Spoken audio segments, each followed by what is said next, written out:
anytime that you switch platforms, it's going to be a huge struggle. But I think, especially for us, this time was very difficult.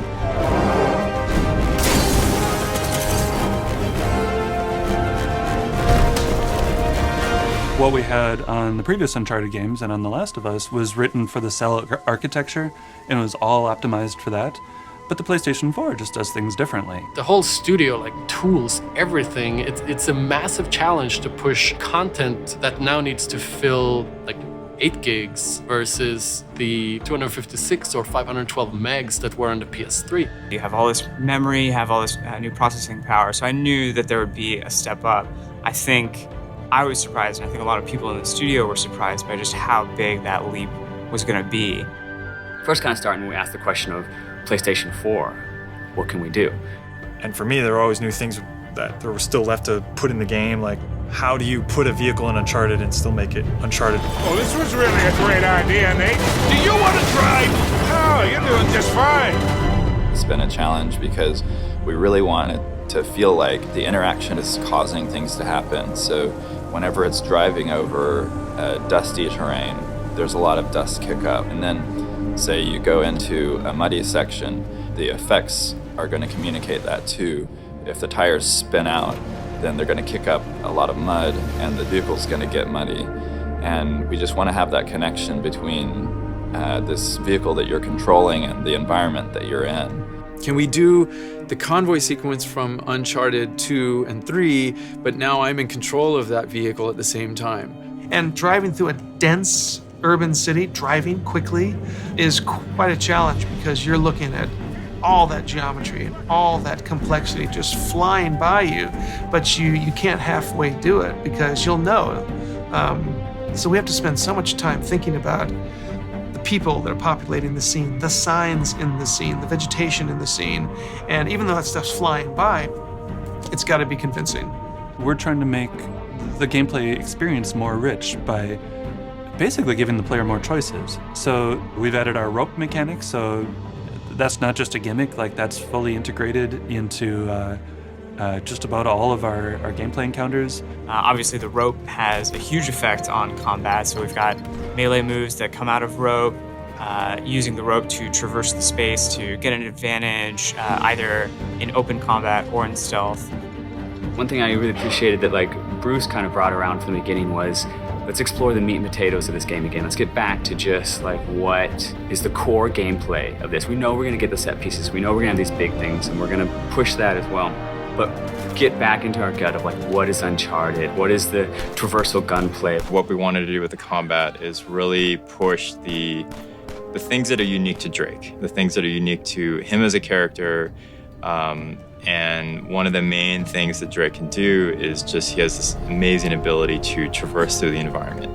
The climbing system in Uncharted 4 has been completely overhauled. We've come up with a system that gives just an unprecedented amount of fine control over Drake as he climbs. You have full analog control over both of his hands to put his hand exactly on the rock, on the handhold where you want it to be, and fluidly go from one climb to another.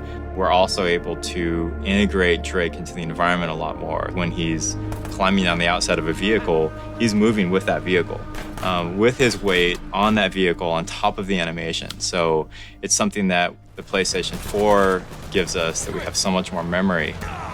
That tends to be our biggest constraint in animation, is just trying to fit all this motion, all this animation in memory. In the past, for example, when you had a character traversing with you, that character's traversal was scripted. Like once you moved here, they would move in these very specific ways. Now actually it's very systemic, and both the enemies and your allies can view the terrain in kind of this 3D space. When you have big spaces and you have the mobility of Nathan Drake, you gotta have mobility within your AI. There's a lot of really nuanced decision-making in terms of how, for example, how exposed an AI is as they're taking a flank route. They now have this like really complex knowledge of the exposure to the player's vision as they're taking a flank route, and they will kind of dynamically decide, okay, this is actually a better route because there's more cover along this route. We didn't want a game where you just sit behind one piece of cover and just, sitting there and the stop and pop, you're sitting there and shooting. We really wanted you to move through the environment, to outsmart them, to flank them, for them to be able to chase you around and just have that constant motion. The enemies are smarter. We've taken a lot of the stealth elements from The Last of Us and brought those in, so the player has more choices in combat. You can actually avoid an enemy, lose their line of sight, and just sneak past them and not even have to encounter them.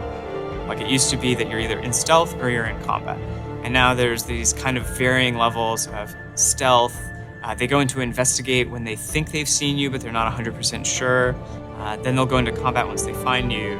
And once they lose you after combat, they'll go into search, where they'll kind of canvass the area looking for you. A lot of that scripting is still up to the designers, but we've given them so much better tools in order to achieve that. We always had contextual moves where you could slam guys into a wall and beat them up.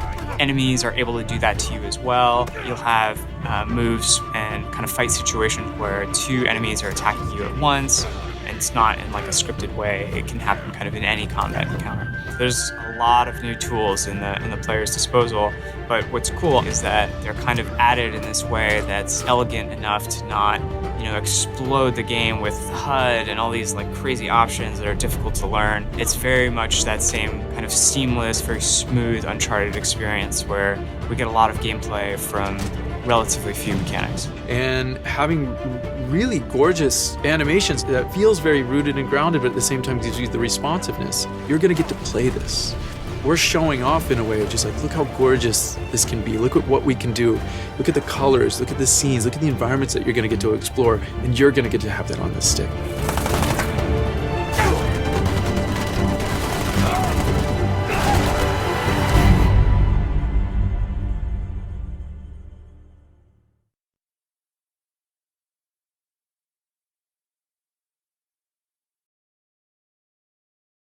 PS4 for the players.